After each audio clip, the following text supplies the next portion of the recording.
Hello guys, welcome back to my channel Maya official. स्वागत है मेरे यूट्यूब चैनल में आप सभी के दोस्तों। और हाँ दोस्तों, आप लोग बताने आया हूँ कि अक्षय सिंह जी का और अरविंद अकेला कल्लू जी का दोनों का बहुत ही मस्त वीडियो आया है दोस्तों। आप लोग जाइए और देखिए, सॉन्ग को ज़्यादा से ज़्यादा सुनिए। और हाँ दोस्तों, अक्षय सिंह जी का 2 सॉन्ग आया है, उसका खुद का ऑफिशियल चैनल पर आया है, तो आप लोग जाइए और देखिए उसको भी, और ज़्यादा से ज़्यादा प्यार दीजिए सॉन्ग को।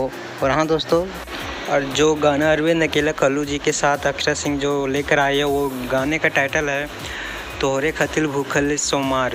और हाँ, और जो अक्षय सिंह के ऑफिशियल चैनल पे आ रहा है, वो सॉन्ग का टाइटल है भोलेनाथ चले आओ। ये बहुत ही मधुर आवाज़ में गाया यार।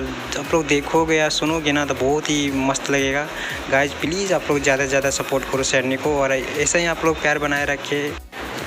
ठीक है दोस्तों, मिलते हैं आप लोग से नेक्स्ट वीडियो में। तब तक के लिए बाय। आप लोग यूँ ही प्यार बनाए रखिए, और हाँ ज़्यादा से ज़्यादा सपोर्ट कीजिए इस चैनल को गाइज प्लीज़। ओके बाय दोस्तों।